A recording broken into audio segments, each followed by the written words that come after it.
ಮೇಲೇಳಲಿಕ್ಕೆ ಆಗದೆ ನರಳ್ತಿದ್ದಾನೆ ಒಬ್ಬ ವಿದ್ಯಾರ್ಥಿ. ನಡೆಯೋದಕ್ಕೆ ಬೇರೊಬ್ಬರ ಸಹಾಯ ಬೇಕು ಮತ್ತೊಬ್ಬ ವಿದ್ಯಾರ್ಥಿಗೆ. ಬೆನ್ನೆಲುಬು ಮುರಿದು ನರಳಾಟದಲ್ಲಿದ್ದಾನೆ ಮತ್ತೋರ್ವ ವಿದ್ಯಾರ್ಥಿ. ಏನಾಯ್ತು ಹಾಗಾದ್ರೆ ಈ ವಿದ್ಯಾರ್ಥಿಗಳಿಗೆ ಅನ್ನುವ ಪ್ರಶ್ನೆ ನಿಮ್ಮಲ್ಲಿ ಮೂಡಿರ್ಬೋದು. ಅದಕ್ಕೂ ಕೂಡ ಉತ್ತರವನ್ನ ಕೊಡ್ತೀವಿ. ಯಾರ ಕಾರಣ, ಯಾವ ಕಾರಣಕ್ಕೋಸ್ಕರ ಸರ್ಕಾರದ ವಿರುದ್ಧವೂ ಕೂಡ ನಾವು ಈ ಒಂದು ವಿಚಾರದಲ್ಲಿ ಮಾತನಾಡ್ತಾ ಇದ್ವಿ ಅನ್ನೋದನ್ನ ಕೂಡ ಸ್ಪಷ್ಟಪಡಿಸ್ತೀನಿ. ಎಲ್ಲಾ ಮಕ್ಕಳಂತೆ ಶಾಲೆಗೆ ಹೋಗಲಾಗ್ತಾ ಇಲ್ಲ ಈ ವಿದ್ಯಾರ್ಥಿಗಳಿಗೆ. ವಿದ್ಯಾಭ್ಯಾಸವೂ ಕೂಡ ಕಷ್ಟ, ಆಟವಂತೂ ಇಲ್ಲವೇ ಇಲ್ಲ ಈ ಮಕ್ಕಳಿಗೆ. ಹಾಸಿಗೆಯನ್ನ ಹಿಡಿದಿದ್ದಾರೆ. ಅಂದು ಗಾಯಗೊಂಡಂತ ವಿದ್ಯಾರ್ಥಿಗಳು ಇನ್ನೂ ಕೆಲವರು ಕೈಕಾಲು ಮುರಿದುಕೊಂಡು ಪರದಾಟವನ್ನ ಮಾಡ್ತಾ ಇದ್ದಾರೆ.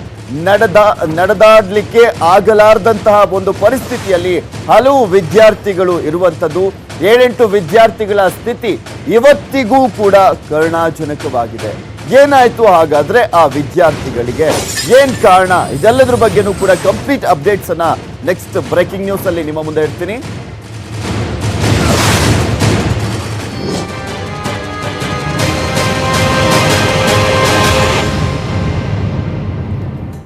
ಅವತ್ತು ಕ್ರೀಡಾಕೂಟವನ್ನ ನೋಡ್ಲಿಕ್ಕೆ ಹೋಗಿ ನರಕ ಯಾತನೆಯನ್ನ ಅನುಭವಿಸುವಂತ ಪರಿಸ್ಥಿತಿ ಇವತ್ತು ಅವರಿಗೆ ನಿರ್ಮಾಣವಾಗಿದೆ. ಕ್ರೀಡಾಂಗಣದಲ್ಲೇ ಬಲಿಯಾಗಿದ್ರು ಇಬ್ಬರು ಸ್ಟೂಡೆಂಟ್ಗಳು, ಇಬ್ಬರು ವಿದ್ಯಾರ್ಥಿಗಳು ಅವತ್ತು ಕ್ರೀಡಾಂಗಣದಲ್ಲೇ ಬಲಿಯಾಗಿದ್ರು. ಗಾಯಗೊಂಡಿದ್ರು 34 ವಿದ್ಯಾರ್ಥಿಗಳು. ಅವರ ಸ್ಥಿತಿ ಈಗ ಅಯೋಮಯವಾಗಿದೆ. ಕ್ರೀಡಾಂಗಣದಲ್ಲಿ ನಡೆದಂತ ಒಂದು ಘಟನೆಯ ವಿಚಾರಕ್ಕೆ ಸಂಬಂಧಪಟ್ಟಂತೆ ನಾವು ತೋರಿಸ್ತಾ ಇರುವಂತದ್ದು. ಅವತ್ತು ನಡೆದಿದ್ದಂತ ಒಂದು ಘಟನೆಯಲ್ಲಿ ಇಬ್ಬರು ವಿದ್ಯಾರ್ಥಿಗಳು ಸಾವನ್ನಪ್ಪಿದ್ರೆ 34 ಜನ ವಿದ್ಯಾರ್ಥಿಗಳ ಸ್ಥಿತಿ ಅಯೋಮಯವಾಗಿದೆ. ಸೆಪ್ಟೆಂಬರ್ 23ನೇ ತಾರೀಕು ನಡೆದಂತ ದುರಂತಕ್ಕೆ ಈಗಲೂ ಕೂಡ ಸಂಕಷ್ಟವನ್ನ ಅನುಭವಿಸ್ತಾ ಇದ್ದಾರೆ ಸಾಕಷ್ಟು ಜನ ವಿದ್ಯಾರ್ಥಿಗಳು. ಅಂದು ಗಾಯಗೊಂಡಂತ ವಿದ್ಯಾರ್ಥಿಗಳಿಗೆ ನಿತ್ಯ ನರಕ ಯಾತ್ರೆ ಆಗ್ಬಿಟ್ಟಿದೆ.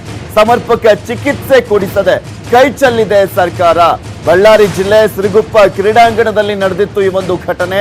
ಶಾಲಾ ವಿದ್ಯಾರ್ಥಿಗಳ ವಲಯ ಮಟ್ಟದ ಕ್ರೀಡಾಕೂಟದ ವೇಳೆ ಈ ಒಂದು ಅವಘಡ ಸಂಭವಿಸಿದೆ. 2019 ಸೆಪ್ಟೆಂಬರ್ 23ನೇ ತಾರೀಕು ಸಜ್ಜಾ ಕುಸಿದು ಗಾಯಗೊಂಡಿದ್ರು ವಿದ್ಯಾರ್ಥಿಗಳು. ಗಾಯಗೊಂಡಂತ ವಿದ್ಯಾರ್ಥಿಗಳು ಹಾಸಿಗೆಯನ್ನ ಹಿಡಿದಿದ್ದಾರೆ. ಹಾಸಿಗೆಯಿಂದ ಮೇಲೇಳಲಕ್ಕೆ ಆಗದಂತ ಒಂದು ಪರಿಸ್ಥಿತಿಯಲ್ಲಿ ಅವರೆಲ್ಲರೂ ಕೂಡ ನರಕ ಯಾತನೆಯನ್ನ ಅನುಭವಿಸ್ತಾ ಇದ್ದಾರೆ. ಮಕ್ಕಳಿಗೆ ಹೆಚ್ಚಿನ ಚಿಕಿತ್ಸೆ ಕೊಡಿಸ್ಲಿಕ್ಕೆ ಅಡ್ಡಿಯಾಗಿರುವಂತದ್ದು ಬಡತನ. ಯಾರೋ ಮಾಡಿದ ತಪ್ಪಿಗೆ ಇನ್ಯಾರೋ ಇಲ್ಲಿ ಸಂಕಷ್ಟವನ್ನ ಅನುಭವಿಸುವಂತ ಪರಿಸ್ಥಿತಿ ನಿರ್ಮಾಣವಾಗಿರುವಂತದ್ದು ನಿಮ್ಗೆ ತೋರಿಸ್ತಾ ಇದೀವಿ ದೃಶ್ಯಾವಳಿಗಳಲ್ಲಿ. ಅವತ್ತು ಆದಂತ ಒಂದು ಘಟನೆಯಲ್ಲಿ ಈಗಲೂ ಕೂಡ ಸಾಕಷ್ಟು ಜನ ವಿದ್ಯಾರ್ಥಿಗಳ ಪರಿಸ್ಥಿತಿ ಯಾವ ರೀತಿಯಾಗಿದೆ, ನರಕ ಯಾತನೆ ಅನ್ನೋದನ್ನ ನೀವು ಕೂಡ ಗಮನಿಸ್ತಾ ಇದ್ದೀರಾ. ಅವತ್ತು ಕ್ರೀಡಾಕೂಟ ನಡೀತಾ ಇತ್ತು.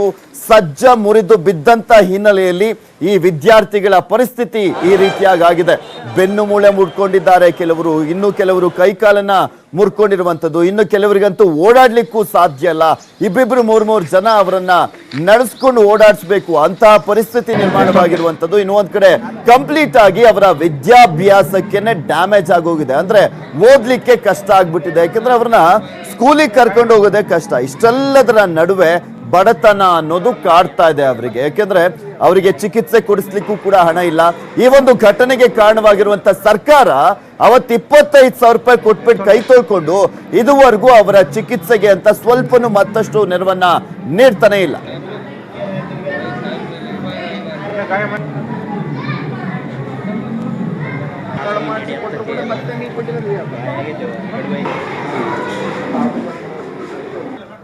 ಸುರಗಂಪ ಇದ್ರಾಗ ಹೈಸ್ಕೂಲ್ ಗ್ರೌಂಡ್ನಾಗ ಬಿದ್ದೀವಿ.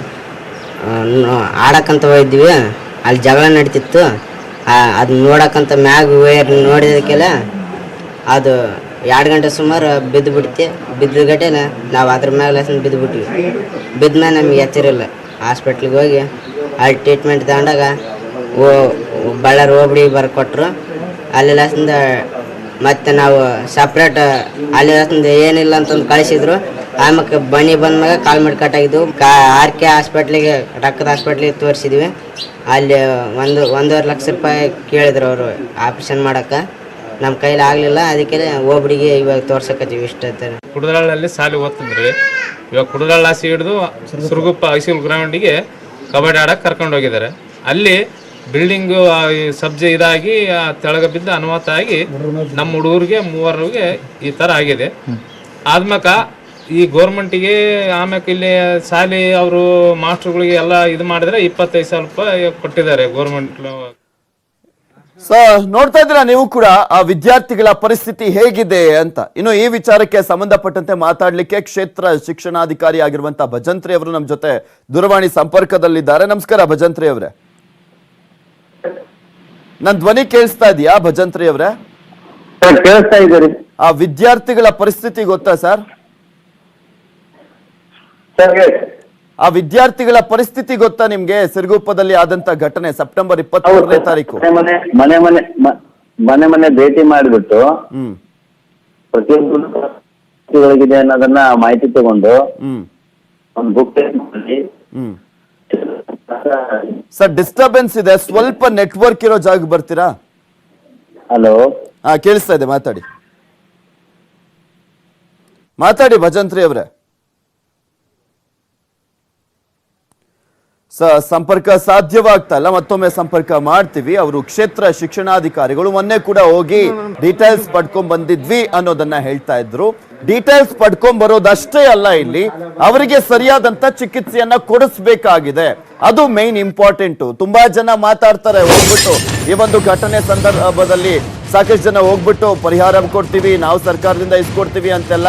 ಈಗ ತೋರಿಸ್ತಿದ್ದೀವಿ ವಿದ್ಯಾರ್ಥಿಗಳಿಗೆ ಇದುವರೆಗೂ ಜಿಲ್ಲಾಡಳಿತ ಕೊಟ್ಟಿರುವಂತದ್ದು ಕೇವಲ 25,000 ರೂಪಾಯಿ ಅಷ್ಟೇ.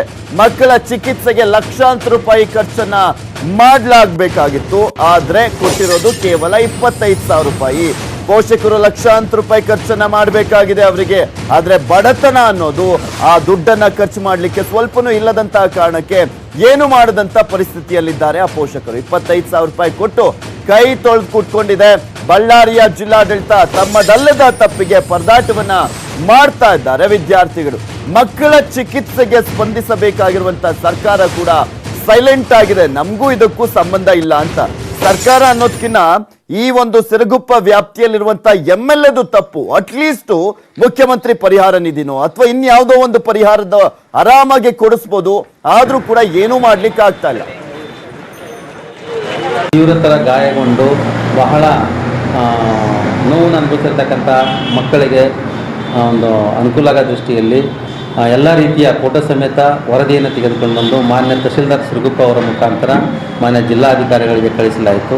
ಆ ಒಂದು ವರದಿಯನ್ನು ಕಳಿಸಿದ ನಂತರ ಎಲ್ಲ ಮಕ್ಕಳಿಗೆ ಪ್ರಥಮ ಹಂತದೊಳಗೆ 25,000 ರೂಪಾಯಿ ತಾತ್ಕಾಲಿಕ ಪರಿಹಾರವನ್ನು ನೀಡಿದ್ದಾರೆ. ಈ ಅತಿ ತೀವ್ರವಾಗಿ ಗಾಯಗೊಂಡಿರ್ತಕ್ಕಂಥ ಮಕ್ಕಳಿಗೆ ಮತ್ತೊಮ್ಮೆ ಸಂಪರ್ಕಕ್ಕೆ ಸಿಕ್ಕಿದ್ದಾರೆ ಭಜಂತ್ರಿ ಅವರು. ನಮಸ್ಕಾರ ಭಜಂತ್ರಿ ಅವರೇ. ಸರ್ ನಮಸ್ಕಾರ. ಅವಾಗ್ಲೇ ಮಾತಾಡ್ತಾ ಇದ್ರಿ, ಹೇಳಿ ಸರ್. ಸರ್ ನಾನೀಗ ಎಲ್ಲ ಗಾಯಗೊಂಡಂತ ಎಲ್ಲಾ ಮಕ್ಕಳ ಮನೆ ಭೇಟಿ ಮಾಡಿ ಮಾಹಿತಿ ಸಂಗ್ರಹ ಮಾಡಿಬಿಟ್ಟು ಒಂದು ಬುಕ್ಲೆಟ್ ತರ ಮಾನ್ಯ ತಹಶೀಲ್ದಾರ್ ಮುಖಾಂತರ ಜಿಲ್ಲಾಧಿಕಾರಿಗಳಿಗೆ ಕಳಿಸ್ಕೊಟ್ಟಿದ್ದೇನೆ. ಅದಾದ ನಂತರನೇ ಎಲ್ಲಾ ಮಕ್ಕಳಿಗೂ 25,000 ರೂಪಾಯಿ ಪರಿಹಾರಧನ ಕೊಟ್ಟಿದ್ದಾರೆ.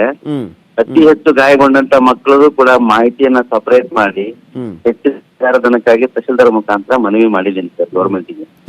ಎಷ್ಟು ಅಂದ್ರೆ ಇನ್ನು ಹೆಚ್ಚಿನ ಪರಿಹಾರ ಅಂದ್ರೆ ಎಷ್ಟಕ್ಕೆ ಮನವಿ ಮಾಡಿದ್ರ? ಅವರು ಕೆಲವು 4 ಮಕ್ಕಳದಂತೂ ವಸ್ತು ಸ್ಥಿತಿಯಲ್ಲಿ ಬಹಳ ಗಂಭೀರವಾದಂತ ಗಾಯ ಆಗಿದೆ ರೀ. ಹೌದು ಹೌದು. ಆ ಸಿದ್ದಪ್ಪನ ಹುಡುಗಂದ